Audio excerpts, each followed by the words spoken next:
Riot in the streets, ladies and gentlemen, boys and girls. It is us. We are live. This is PrimerTime on UCY.TV. My name is Michael, and I feel like I got a new lease on life. Well, it happens when you pay a $1,400 fine. That's as much it's as much as most people pay in rent for a month. Shut up. You just happen to pay it all in 24 hours. And cash, dude. And cash. Yeah. So. We've had a couple weeks off. You've had the odyssey of the southwestern United States, which could not have been accomplished without the great assistance of two very good friends, Marcus and Jeremiah. I can't thank them enough. Oh, there you go. It couldn't have happened, and I'm in their eternal debt, straight up honest. It seems to be going around. Right. I've got a lot of eternal debt now. Yeah. Well, you know what? That's why we live in America. Right. Well, I'm not. Yeah. I'll tell you, I've broken that charge card. So yeah, if they take it anymore, they're stupid. Right. So got a couple of interesting stories coming down in the last couple hours and last couple of days. Something I want to kind of start off with is not necessarily the main story, but we're kind of in the post-Crush and now in this new Trump era, and there seems to be since the greatest firearm salesman of the century basically left office, there seems to be less of a rush, and that's reflected in a lot of things, especially like the prices of new guns. But sadly, it's reflected in some closures of businesses, and this week 2 more businesses went under. U.S. Palm, which is a manufacturer of polymer items and they really were one of the first manufacturers of polymer goodies for AK-47s and the com block stuff. They went out of business. I'm pretty much sure that once Magpul moved into making AK-47 magazines, that was it. Okay. And the Family Cartridge out of Northern California went out of business. Them, I'm not so sure. They jumped into the market after the rush was on and prices were high, and now that the rush has settled, they couldn't compete. And they put out a long-winded thing about market manipulation and prices from imported ammo and buy American and blah blah blah. Nobody wants to buy $30 for a box of 9mm reloads. I'm sorry. Those days are gone. Yeah, and that's not happening. And they may return, but they're not here right now. But the U.S. Palm thing is, just a little bit more interesting in the fact that, they were one of the originators of polymer furniture and polymer doodads for an AK-47. And then once Magpul moved into that market within the last year and a half, they kind of got squeezed out. I mean, that's kind of like a testament to Magpul's dominance, I would say. Yeah. So, do they face any kind of antitrust lawsuit from the U.S. government, being the monopolized manufacturer of reliable polymer? Yeah. No, because you still have HexMag out there, so I guess you can say that they don't necessarily have a monopoly, even though they've got a very large market share. Right, and you've got ProMag is out there, and ProMag's. ProMag's out there. So I thought that was kind of interesting and kind of just, I guess, a testament to what's going on. I mean, that kind of goes hand in hand with, AR-15 prices for, not only for parts and lower receivers, but for built rifles, I think are at an all-time low. Yeah, I mean, I'm getting emails from Palmetto State Armory like every 6 hours. And there's incredible sales on some of these things. And not all of them are just your standard AR-15. I mean, I got the,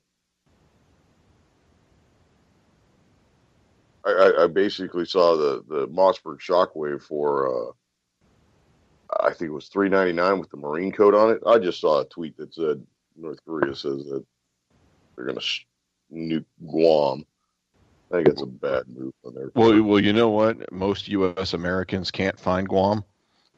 Well, we're safe. Our lack of maps keep us safe, such as.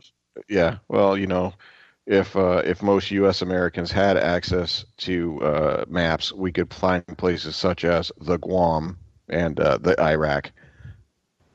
We already know where the Iraq is. All we have to do is follow the money to the There Iraq. you go, the money. Yeah. We Well, have it's to okay. follow, but Most people Guam, couldn't maybe find. not. Yeah, most people couldn't find Guam unless it was on the bottom of their shoe. But bump. How many U.S. Americans do we have in Guam? In the Guam? The Guam. I know we've got Anderson Air Base out there. So you figure how many, probably 15,000 airmen out there on that base. Guam, how many total Guamanese? Yeah, so we got to give a shout out to Jules for the Maxine Waters quote. No, yeah, that was Hank Johnson, Senator Hank Johnson, Democrat out of Georgia, who was worried that Guam might tip over if we get too many soldiers and airmen on one side. We need to redistribute them. Yeah, we kind need of to put them all over the personnel strength. Well, I mean, it all makes sense. I mean, do you know what kind of a natural disaster an island tipping over would be? Uncle Sam would never live that down. Yeah, that would be like a Brazilian people dead. Dude, and there is no greater tragedy. Yeah, if we could just save just one. Just one. So, speaking of saving just one and the need for military options at this time, the United States military, and especially in particular the United States Army, just recently had its modular handgun assessment and trials. And the winner was chosen to be the SIG320, a polymer striker fire pistol that met all the Army requirements, including being a pretty tan color and having a rail. And what else did it need? It needed a lanyard and some other crap about being a compact version available and all that. So this is the pistol. This has been a great big fight because it basically beat out America's new gun, which I dare say is an accurate representation of the Glock. Yep, Smyrna, Georgia's owned by way of Austria. So, this is interesting because there's two stories actually with the SIG P320 failing a drop test. One resulting in a injured police officer. You said from the Dallas PD, and someone did a police department in Indiana. He dropped his pistol. It went off. It dropped on the rear of the slide, and it discharged, and it shot him in the buttocks. And must have been one of those $1 million wounds. Yeah. So after he got shot in the buttocks, he filed a very large lawsuit, which I find timing interesting that all of this stuff pops at once because that dude got shot like in 2013. But since that news broke, there's been several retailers who say they're not going to carry it. Dallas PD removed it from their roster of safe handguns for officers to choose from. You said another police department in your area. In Connecticut, not in my area, thankfully. Not in your area, but I'm in Texas. Anything that's like more than like 400 miles away is still in your area. Yeah. So we've got several retailers saying that they're not gonna carry it and refuse to sell it at this point. And you've got probably one of the more, he is probably the most successful at lawsuits regarding firearms, Mr. Gaston Glock, who I'm sure has just a goddamn platoon of lawyers, U-130 right now, getting ready to jump out. Jump out from Austria to middle of DC. Yeah, dude, I got a feeling. No, he's got the pre-planted ones in Austria, but right now he's got a platoon of them. They are going to go in and they're going to this contract's a huge contract. And I mean, aside from the amount of money in the contract, I mean, it's the prestige. You have the gun of the United States military. You have their official their official sidearm. You become an icon. You take a look at this. I'm dropping a link in chat. Basically, without even dropping it, one of the editors of the firearms blog was able to get a 320 to discharge by hitting the rear slide with a Brownells nylon hammer. Well, that's absolutely unacceptable. You cannot do that with a Glock. That's impossible with a Glock. So I mean, this goes back to show that maybe this whole process to select this was faulty from the beginning. I mean, we look at the current pistol now, the 92 FS, and aside from its problems in infancy, which could be traced to like some metallurgy and some like use of like overpressured specialty ammunition and some that wasn't necessarily rated for it, yeah, aftermarket and whatnot. Those problems were quickly remedied, and it built up a 30-year plus reputation for decent service. I mean, they were good pistols, and pretty much every problem that came with them is because they were either old and beat up and not sufficiently serviced, or basically that was it. yeah. That was the only problems with them. They were just old and beat up, and they weren't being refreshed at a decent enough rate.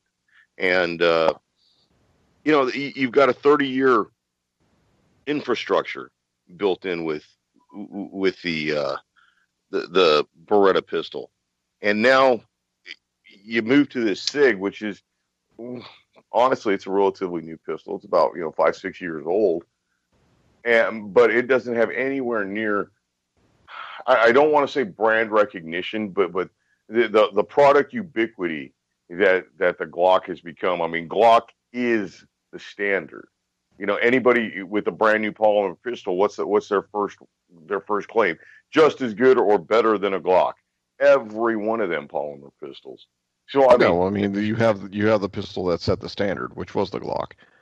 right, the Glock is the standard. I mean, it set the standard and it continues to maintain it. There's been nothing better than it, and in that category. And I don't know, man. I just find it like just such a bad decision on so many levels. Yeah, but I mean, think about it this way. At least with the U.S. Army, you're talking maybe only of about 500,000 of active duty troops. A smaller number of that will actually be issued these. So, when it's all said and done, this is supposed to be the Army's pistol that replaces the 92 FS, the right. M9. So I mean, this is a great big huge order of something of like 500,000 firearms.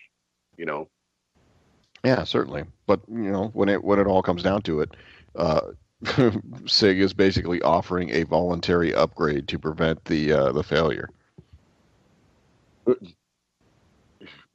Yeah, well, whoop-de frickin' do. little too late.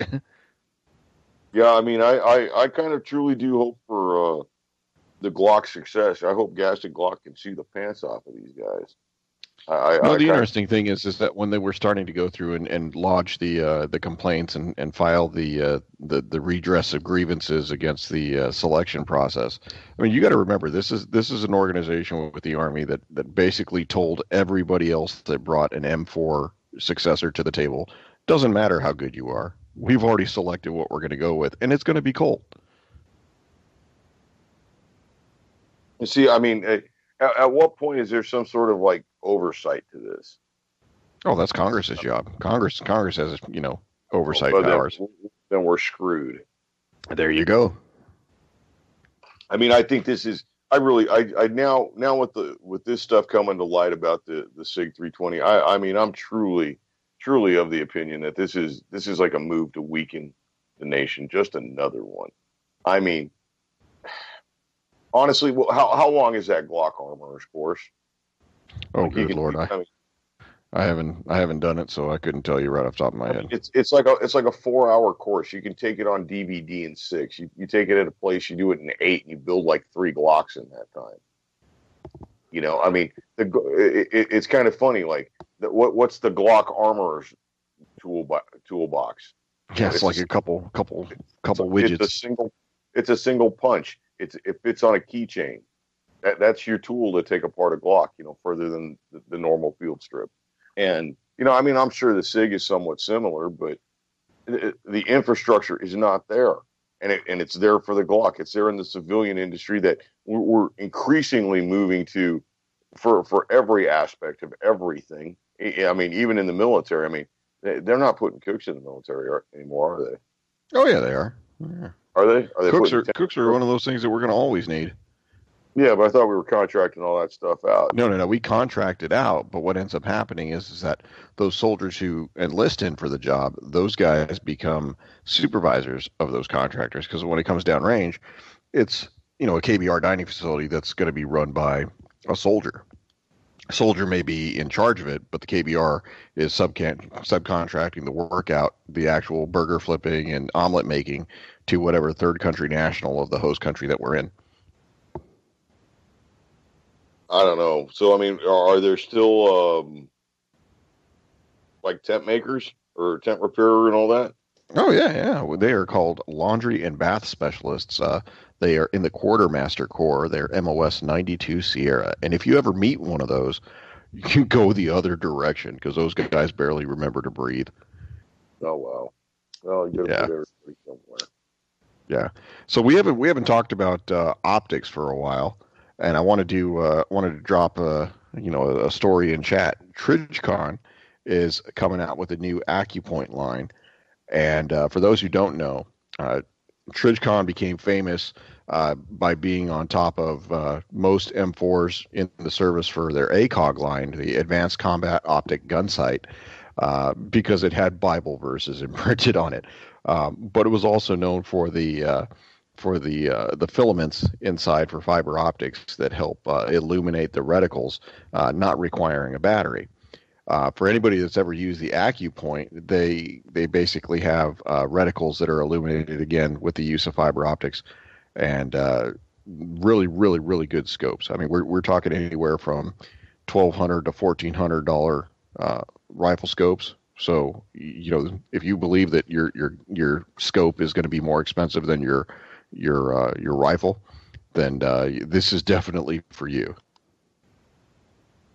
Well, I'll tell you, the optics game changes almost every year, and sometimes it seems that you can buy something and a year and a half later it's still new to you. It's already brand new shape. It's already out of date, especially with these electronic optics. Well, and that's the thing. So this is one of those things that will come with a mil dot reticle, and it'll be broken in, to either mils or minutes of angles, depending upon how you want to make your adjustments. Most U.S. Americans will go with the quarter minute of angle adjustments. So it's got different, like a single post reticle, the German number 4 style reticle, which is what most folks are used to, and some of the individual reticle points. Whether it's a triangle point for the single post reticle or the crosshairs, they'll have green on those, and then the one with the single post will either be a red, amber, or green triangle. So the interesting thing is that I've always told folks that if you're using this scope for any kind of precision shooting, you definitely want to go with no less than a 50 millimeter objective lens, because that's going to allow the most light transmission, and they're actually going to make this in a 30 millimeter tube. So you're going to get a little bit larger than a 1 inch, tube. So it's just more light, gives you a lot larger field of view at distance. Well, we all know that the light absorption is really the key to your success using any kind of optics. What are you looking at? Anything new in electronics with magnification? So, for electronics with magnification, are you talking scopes that have like rangefinders in them, or what are you talking here? Not necessarily a scope that has rangefinder, but all right, Leupold has a couple of, I believe it was Leupold. Has a couple of basically they're cameras, and there's no tube, there's no optics. It's all camera. And it gives you a screen, and you can have several different view styles. I mean, you can use infrared, you can use a somewhat night vision. There was a thermal on it, and it runs for about $4.99. It had, I think, maybe a 2.5, maybe a 3 power magnification. It was just a little bit less than standard. But I just thought that the option of having the thermal and the night vision, and wow, it was pretty interesting stuff. Just, I mean, at such a low price. Yeah, the whole thing with Leupold is that they're good glass. Um, they're not a Leica, they're not a Swaro, and they're not Zeiss. They are a high-end American optic. Um, and for whatever that's worth, maybe if you're on a budget, or maybe you don't necessarily do a lot of shooting at distance or something that you need as precise a scope. I mean, plenty of wild game has been taken with a 3x9 scope. So it's Well, I mean, not. but how do you feel about the thermal and okay, it's the Leupold LTO tracker, and it comes in anywhere from I've seen it as low as 525 locally, or somewhat locally. Yeah, I've not seen it. It's pretty nifty. It's a little handheld thermal tracker, and it's got different settings on it. I believe it's got a night vision in it as well. But it's a digital screen. It's not actually like looking glass, and things are moving quite rapidly in that kind of direction. Yeah, well, for a while there, it used to be like the Leupold VX series. Then they came out with the VX2 series. Was notable for having the objective lens of the scope actually have a cutout for the curvature of the barrel, so you could actually get the scope a little bit closer to the barrel, giving you a little bit less of a rise that you'd have to account for. Um, they do have innovation. It's just a matter, like I said, they're a midpoint price, and the quality is never going to rise above a certain acceptable standard. They're not going to go into, like I said, the high end scopes with the different coatings and the different anti-reflective, anti-scratch finishes. I mean, it's like these are almost eyeglasses, and that's things that like Zeiss is known for. Well, I don't think they'll do that, because Leopold also ends up at some point also makes up what we could easily refer to as like the rifle specials. They'll team with Cabela's and a manufacturer, or another retailer and a manufacturer, and sometimes put their scope on a rifle. It'll be a package for $4.99 or something like that. Right, and that's one of those things that you talk about, like Savage Firearms used to market their 111 and 110 series rifles that came mounted with scopes. They usually used to exclusively use Simmons scopes, which by no means are top of the line glass. I mean, they're functional. They'll let you see a little bit further than you can with your naked eye, but you're not going to get great clarity, and you're not going to get great light transmission. No, but I mean, it's a definitely it's a good starter package, and it's functional. I mean, even a guy who appreciates expensive glass like you, it's something that you could definitely put into service. Yeah, definitely. I mean, and here's the thing: most shooters are never going to shoot to the full potential of their firearm, and most shooters are not going to get through their glass and just use that beyond its capability. I mean, it's very hard. You have to be a professional shooter with over 10,000 hours of experience. Not many people can invest that much time. But what buying a good quality scope out of the box will do for you is help you eliminate some of those variables that may pop up during the use of, say, like a Simmons or a Barska or something like that. Right. But, I mean, you start putting in the Leopold, and you kind of start getting into some money, even though it's not necessarily top of the line.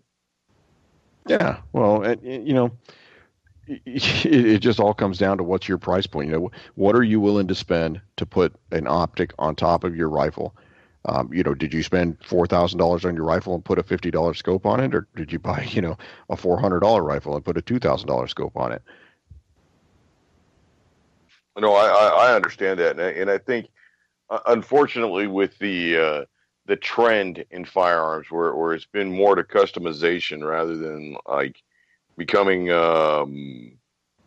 ultimately accurate and ultimately deadly with your firearm. I idea has been more to trick it out a little bit. Almost and that's one of similar those to things like to that's the very death of very like common muscle with cars. the yeah, well, it's very common with the black rifles, and now it's getting even to be more common with the Glocks. People are buying third party polymer lowers for their Glock, and then they're just retaining the upper slide and the internal guts, but they're I'll tell you breaking what. out these. Honestly, today I was looking at our local gun trader, and there was a guy who was selling a polymer 80% frame that he milled into a Glock, and it had all aftermarket parts. It was basically a Glock that was not a Glock. Right, it was a And Franken Glock. well, not even a Franken Glock. I mean, it was it was an 80% lower that he had put numbers on. He had put serial numbers on it, and I don't understand that process at all. He was asking Yeah, well, that $1,100. would be constructive intent, right? Well, I guess. See, that's where the law gets really funky, right? And I mean, like we kind of covered that with how the law gets really funky, with the Mossberg Shockwave and how it can turn around and bite them in the ass on their end. Yeah, whenever the ATF decides. Well, just whenever it changes, So I mean, I mean they put in whatever they want wherever they. I mean, like look at just at the 7N6 thing with the 5.4 5.45 by 39, and how that just arbitrarily got called armor piercing ammo. I mean, well, and then you got to take a look at the politics of that situation, because that's a reinterpretation of an already established statute. Right. Yeah. So I'm gonna drop something in the chat really quick, and I want you to kind of take a look at it.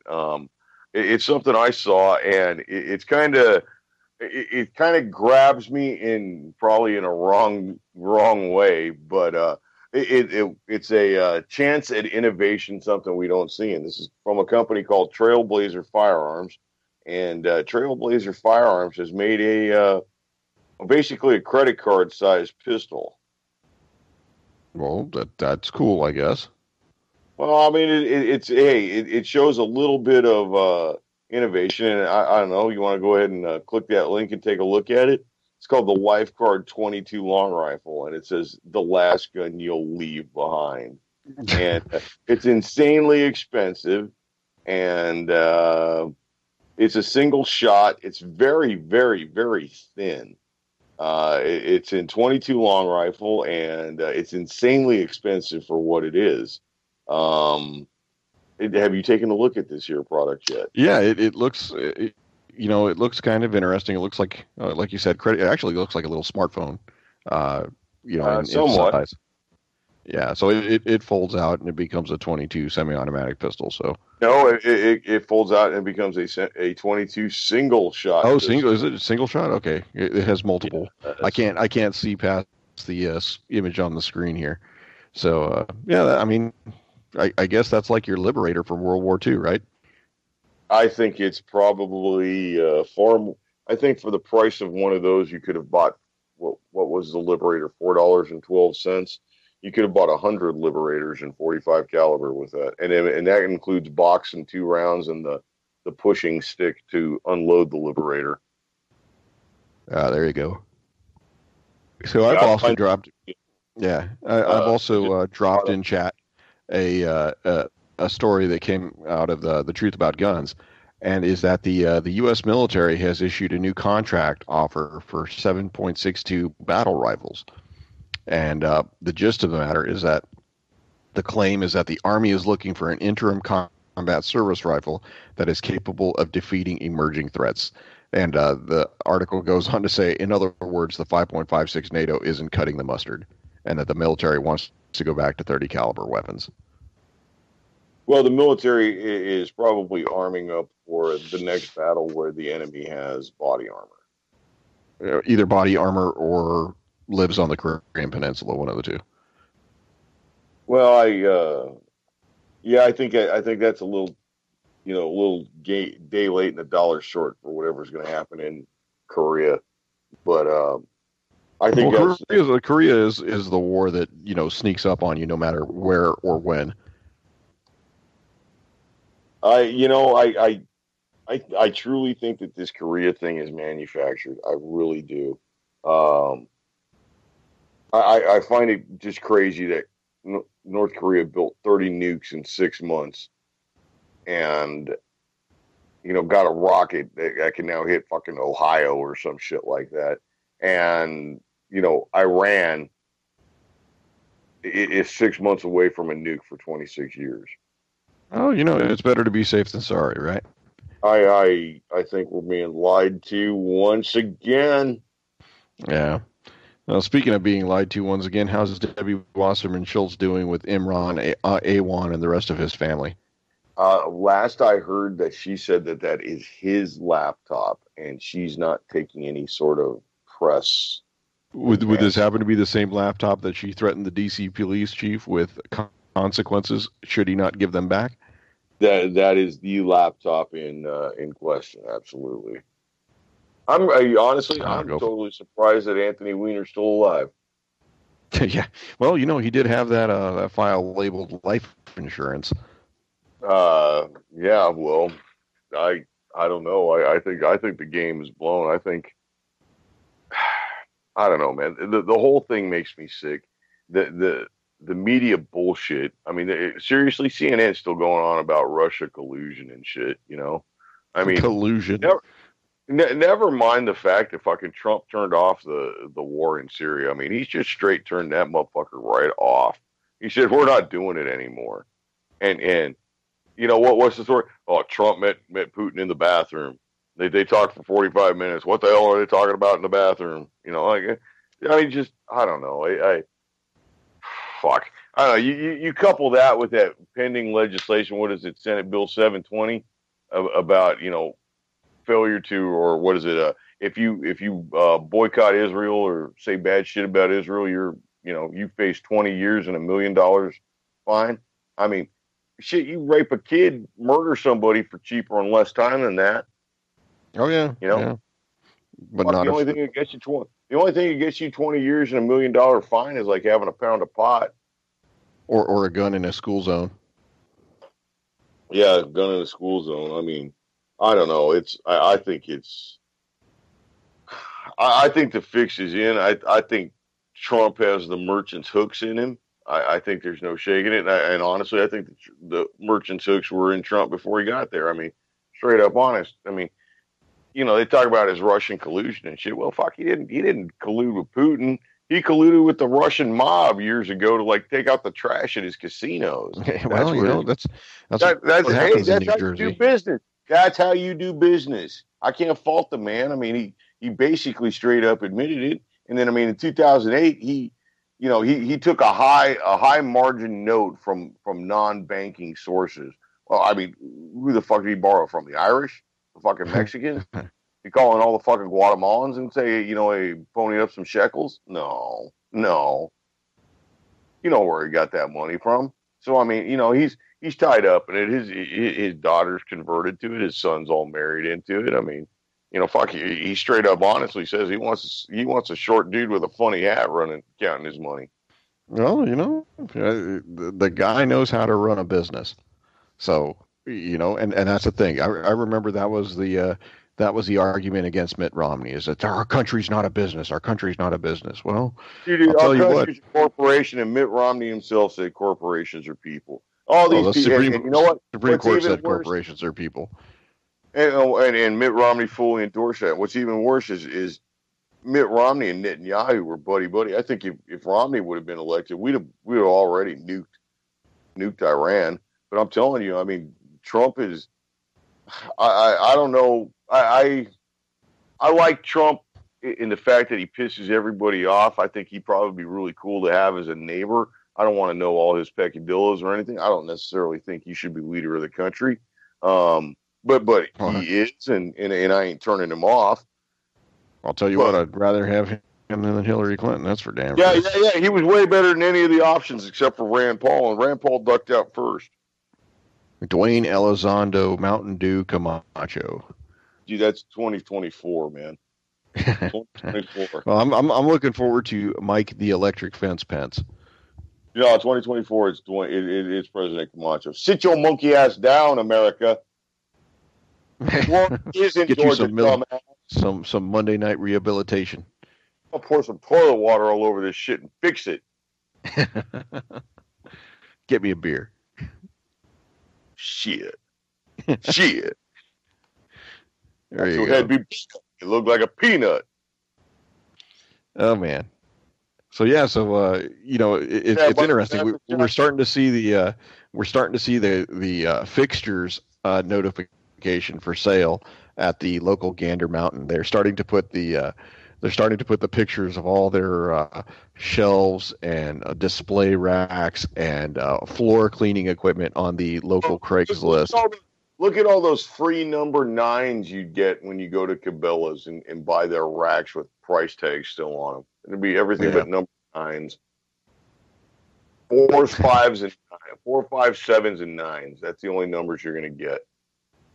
Yeah, you got to figure you could go in there and probably swipe up some good display cases and things like that if you get a chance to go hit up the gun shows. I bet you some folks have gone and picked up some of that stuff. I would highly doubt that. I mean, those guys who run the gun shows are cheap bastards. Yeah, they just want the tables. Speaking of which, I'm probably going to have to do a gun show this weekend. This whole last few weeks of ragtag, rumble, tumble, and getting my life in order and yada, yada, yada has really brought some things to mind. And it's kind of weird to discuss it here out loud kind of for the first time, but what the hell, that makes for good radio. And you're somebody good to bounce shit off of. So, did a little bit of traveling on this here journey, and I realized I'm far too well armed for a single guy to be traveling.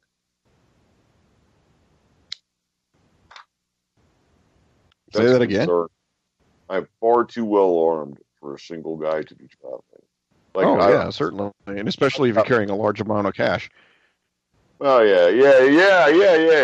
That's gonna look really bad. I mean, it's not necessarily a large amount of cash or anything, but I mean, it's more than the usual amount, right? Mm-hmm. It's more like $400. So I don't know. I think isn't that the stuff that the law enforcement agencies like to pull people over for and say that they have reasonable suspicion that you're about to engage in narcotics transfer. I'll be taking I-35 north, going completely north on I-35, never deviating from I-35 on that path, and I'll be in a green Isuzu Trooper. Yeah. Would that happen to be owned by? I don't believe it for really don't. Don't say his name out loud. Yeah, like him on Facebook. I've got it. He's the man. He knows all the good lawyers in Kenya. He does. So, I think I have to do this show this week, and I think I have to do something I hate, man. I think I'm gonna have to liquidate. Oh, that's funny. And it's not necessarily like an I need the money situation. It's like, fuck, it's going to be dangerous to travel with them, man. I mean, it looks and that's one of those things. So if you're traveling, say, yeah, dude. And then honestly, I went and I ripped out the back seat of my truck, right, and I built a great big old box in my truck to hold all this shit. Well, it's gray, so I went and tried to get gray paint, but it was like that oops paint. It was close to gray, and now it looks like I got a great big old fucking ammo box in the back of my truck. Yeah, it doesn't look really sharp. I mean, it actually looks good in there, but it's, god damn, it looks suspicious now that I realize it. Month after putting it in and all that. Yeah. Well, the way I look at it is, you got a cab on the back, right?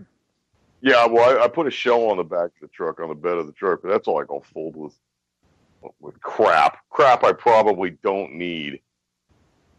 I am your mother's son, dude. I collect shit like it's unreal. Well, at least they're not shoes, No. Well, I've got a fuck ton of shoes too, but whatever. Yeah. That's one of the things. I've got real concerns about this one. I think I've got to do this show, and I think I've got to. And the problem is, it's mostly shotguns, right? Like, I love shotguns. Seriously, 12 gauge is my absolute favorite. I mean, who the fuck does not love a 76 caliber rifle? That is not only a 76 caliber rifle, but I mean, it's also like a squirrel getter. It's a clay buster. It's a goddamn shoot. It's a lock opener. It's whatever you want it to be, and the door breacher extraordinaire. It's the best get the fuck off my yard sign ever made. I mean, really, there's nothing else that says get the hell out of here as well as that. And I really like shotguns, and man, I'm gonna have to dump them things. And you know what really hurts is, like, right now is not the time to dump shotguns necessarily. Yeah. Oh well. Well, hey, we need to go ahead and hit some firearm safety. You want to buy some shotguns from me, Nick? Dude, I gotta save cash, man. I haven't been able to buy a rifle. I need to go to the AA meetings. My name is Nicholas.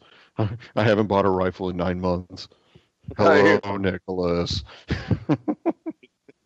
I think that's not necessarily AA. I think that's more like confession or something. That's like a sin. Yeah.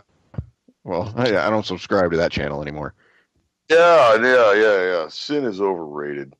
All right, so let's do some gun safety here. There you go. Is don't buy a 320 and drop it. And do not buy a SIG320 and drop it, especially if it's loaded, because it will shoot you in the ass. Just ask that cop, and as we all know, cops are always right. Rule number 2. I don't even remember at this point. I am just tired. All right, rule number 2. Keep the muzzle pointed in a safe direction. Do not cover anything you do not wish to destroy. Rule number 3. Know what the target is. Know what is beyond the target at all times. And rule number 4, the most important rule of all, is keep the booger hook off the bang switch. And I guess this rule is optional for the SIG, right? Yeah. Because I don't know, like when I first heard it and they said that the man attempted to catch it, I thought that maybe he grabbed the trigger or something while he was trying to, like, it was dropping. And then I heard of another cop that shot himself in the lower leg as he was reholstering it. And a cop reholstering a gun and shooting himself, I can see that. That's probably going to be one of them, like, Blackhawk or Serpa hard molded plastic holsters with the little, like, retention button. I can see that dipshit, like, trying to holster it with his finger on the trigger and bumping his finger, and boom, it goes off. But right. Drop safe is a completely different subject, man. I mean, that's a completely different subject. No, I'll tell you what, I don't want to get shot by, anything that I drop, that's for sure. And that's why I just don't drop it. Well, that's exactly why. And we own no Taurus. No Taurus. No Taurus for us. That's exactly it. No Taurus for us. I think that's our next T-shirt. All right, so we're going to have to market that one. We don't do any of that kind of, like, Patreon or none of that kind of shit, but I think we should get in on it because there's a bunch of weasel fucks on YouTube doing this and making a lot of money. So we should do it. But we should make some T-shirts or something. What we should do is go online and find, like, all the shitty guns that are out there, at least the guns that have shitty reputations, and say, hey, we're willing to go ahead and take a look at your stuff objectively. Feel free to send us something. So what are you going to do when Jimenez Arms sends you like a J89, a J22, a J25, and a J32, and a J380? What are you going to do then? Be like, holy crap, somebody sent me something. Yeah, no shit, huh? Woo, free guns! Free guns! if that ever happens.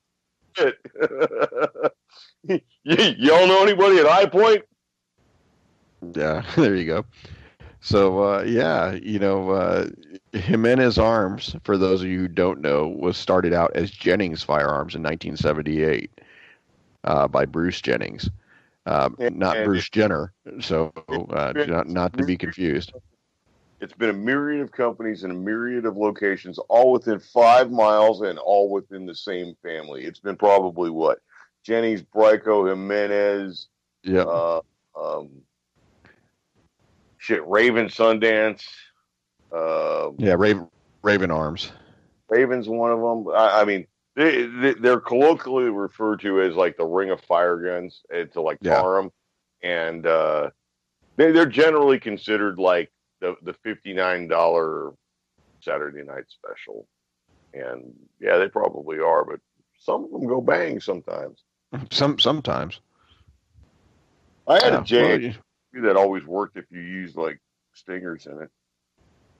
I had a JA9 that somewhat worked. Yeah, that's your 9mm. Yeah, no, I'll tell you what, that's the worst 9mm like to like be stranded on the desert island with. Yeah. You probably better off with a SIG320.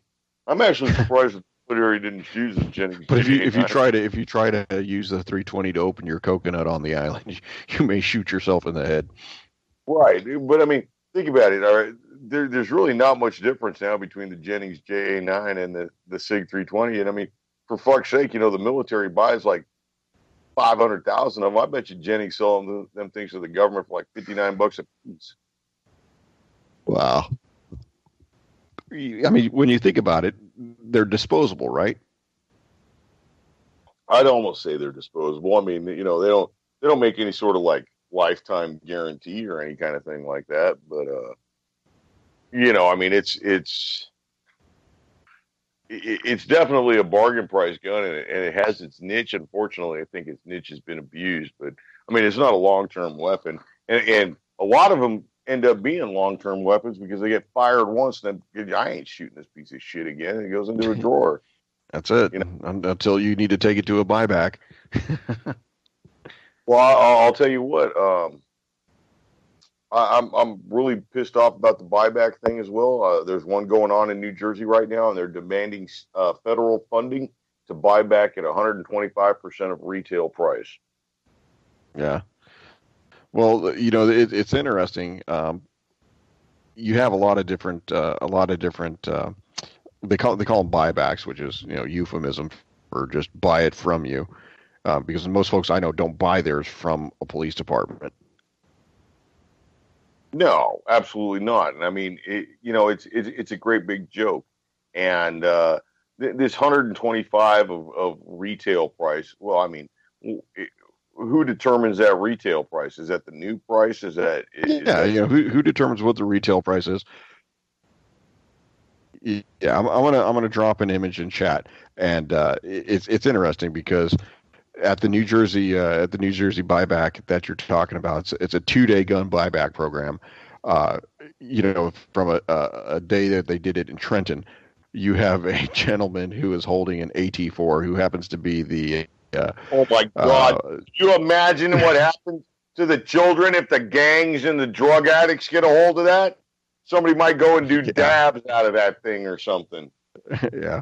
So you've got the attorney general and the chief of detectives showing off the AT4. They call it the rocket launcher.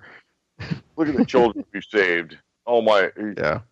Praise be to the almighty law enforcement. What else is on that table? A bunch of fucking H&R single shot shit. So can you pop open that picture a little bit more and see what else is on that table? Yeah, I'm trying to look at it. It's oh gosh. I've got to try to open it up, and it doesn't seem like a preponderance of. I see a couple shotguns of sub.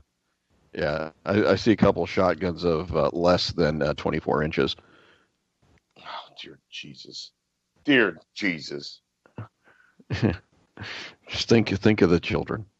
Somebody, think of all the children that were saved. Thank you, Anthony Weiner. We're not asking you to think of the children, you goddamn pervert. Yeah, and what's even worse is that I think we should take this time that we're allotted to like really scream about the perverts we're mad about, just the absolute assholes in society and politics that just really like turn your crank. And I'll tell you what, fucking Lindsey Graham and John McCain, those guys need to go. Malaysia Airlines. Seriously. Yeah, the thing with John McCain is that, you know what? The guy is an angry, angry, angry old man. I mean, when you think about your grandpa and my grandpa, that was an angry man. John McCain is even worse. Yeah, because John McCain's got the power to kill. You know what? All right, so I'm looking at this. I see one AR-15 pistol, and it's one of those old ones. It's I think it was Olympic Arms. It doesn't even have the buttstock attached to it. It's not a pistol. Olympic Arms made a pistol that did not have a buttstock right about the time of the gun ban in '95. But seriously, like expanding this picture as much as I can, it's all a bunch of fucking shotguns and 22 rifles. Shotguns and rifles.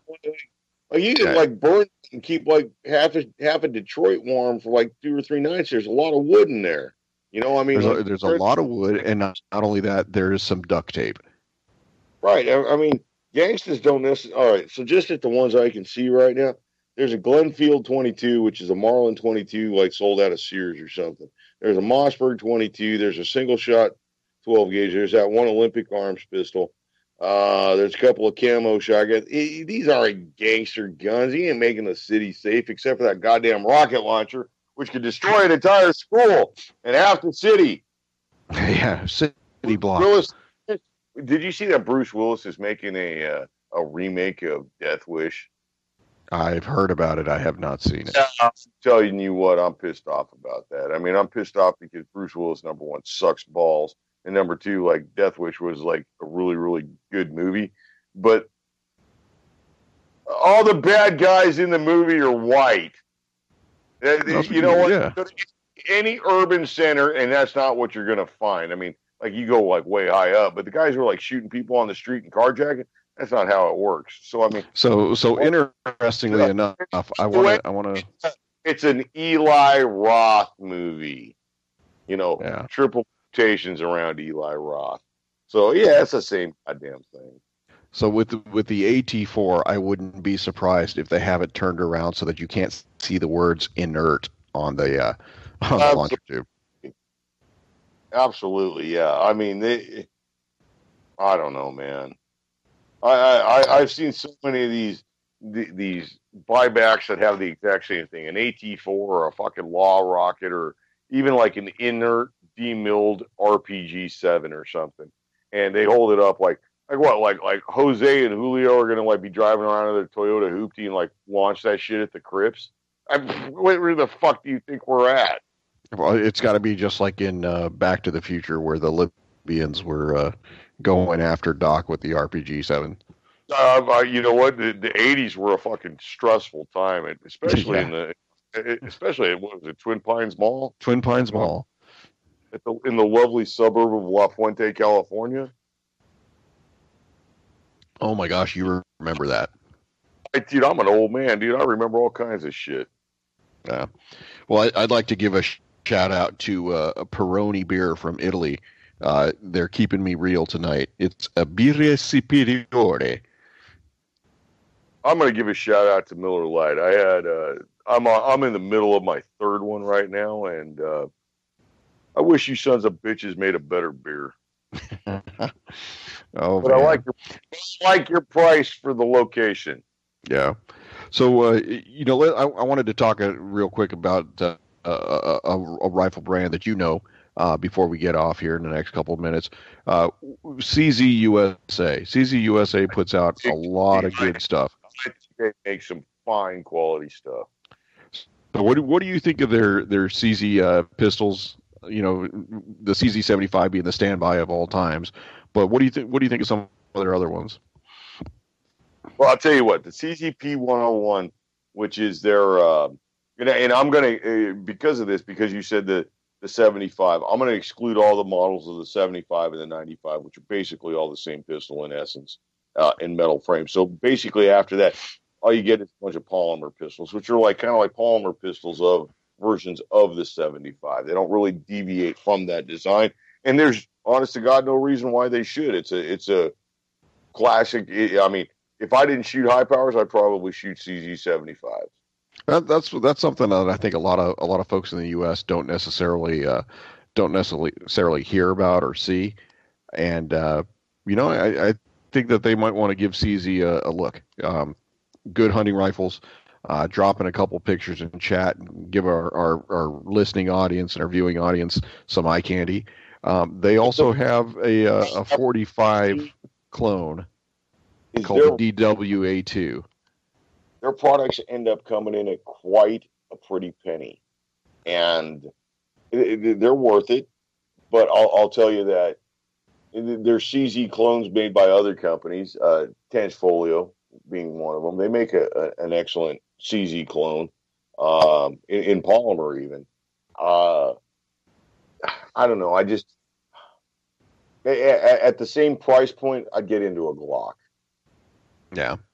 Well, like I said, it's the standard And for a reason. honestly, I said that if I didn't shoot the high power, that's I'd probably be with a CZ75 or probably a 75, and that's only if I went with another metal pistol. Honestly, if I did not shoot a high power, I'd be a Glock boy.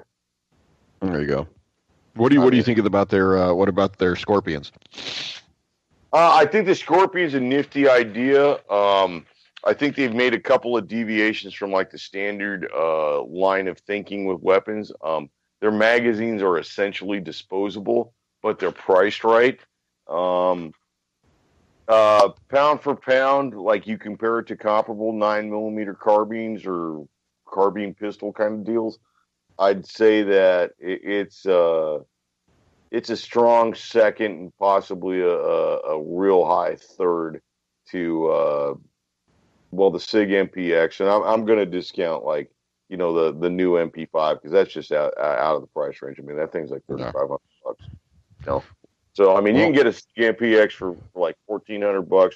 You can get a Scorpion, the CZ Scorpion, for like $800, and then you can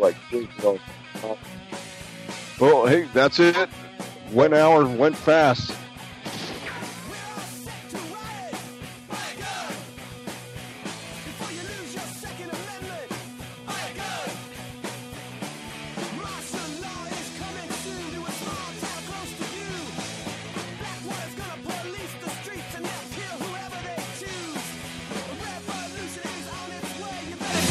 Patriot